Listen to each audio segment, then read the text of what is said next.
Greenland पर Trump की दादागिरी। डोनाल्ड ट्रंप ने एक बार फिर कहा है, ज़रूर करूँगा, 100% करूँगा। ये शब्द किसी आम धमकी के नहीं, ये उस राष्ट्रपति के हैं जो दुनिया को बता रहा है कि अब दोस्ती समझौते से नहीं, डर से चलेगी। सवाल ये नहीं कि ग्रीनलैंड किसका होगा, सवाल ये है कि क्या अमेरिका अब अपने ही सहयोगियों पर भी हथौड़ा चलाएगा। आइए सबसे पहले आपको मामला समझाते हैं।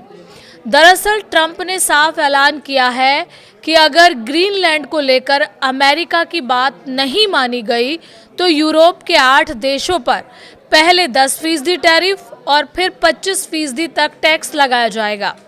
अब आप सोच रहे होंगे कि वो 8 देश कौन से हैं?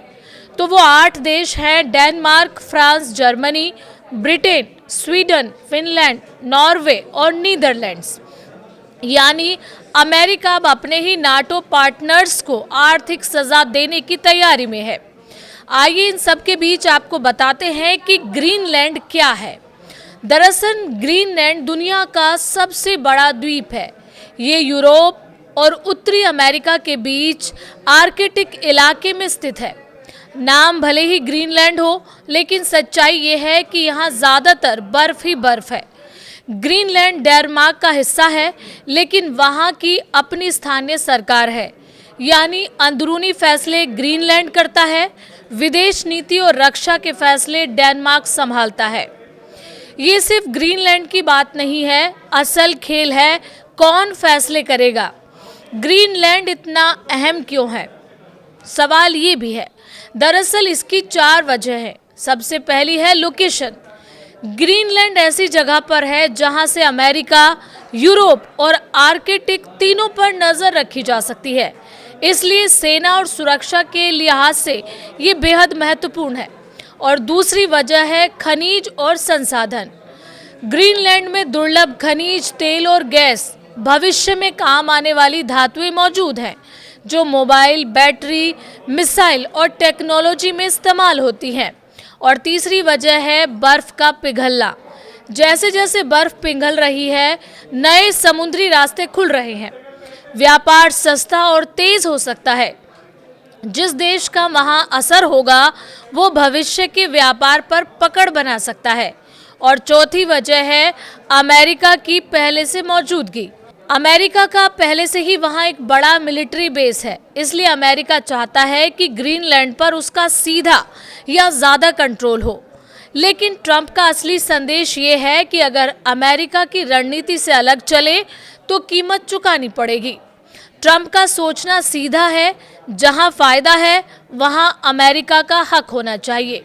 उन्हें लगता है कि ग्रीनलैंड अमेरिका की सुरक्षा के लिए ज़रूरी है। अगर चीन या रूस वहां मजबूत हुए तो खतरा बढ़ेगा। इसलिए उन्होंने ग्रीनलैंड को लेकर दबाव बनाना शुरू किया है।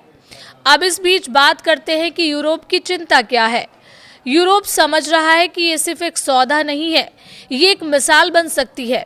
जैसे आज ग्रीनलैंड को लेकर, कल रक्षा समझौते को लेकर, परसों व्यापार की शर्तें। फिनलैंड और स्वीडन ने खुलकर कहा है कि अमेरिका सैन्य ताकत से ग्रीनलैंड पर कब्जा नहीं कर सकता। यूरोपीय संघ अब जवाबी टैरिफ, अमेरिकी कंपनियों पर कार्रवाई और बाजार बंद करने जैसे विकल्पों पर बात कर रहा है। सवाल ये कि ट्रंप क्या बदलना चाहते हैं। ट्रंप दरअसल पूरी वैश्विक व्यवस्था को रीसेट करना चाहते हैं। जहां पहले कहा जाता था हम साझेदार हैं, अब कहा जा रहा है या तो मेरे साथ रहो या मेरी अर्थव्यवस्था से बाहर रहो। ये डिप्लोमेसी नहीं है, ये आर्थिक ब्लैकमेल है। और सबसे चौंकाने वाली बात यह है कि ट्रंप इसे छुपा भी नहीं रहे हैं। आज यूरोप निशाने पर है, कल कोई और होगा। ग्रीनलैंड तो सिर्फ एक मोहरा है, असल शतरंज अमेरिका और पूरी दुनिया के बीच है। अब सवाल ये नहीं कि ट्रंप क्या करेंगे, सवाल ये है कि दुनिया कब तक ये दादागिरी झेलेगी। आपकी क्या राय है? आप कमेंट करके बता सकते हैं।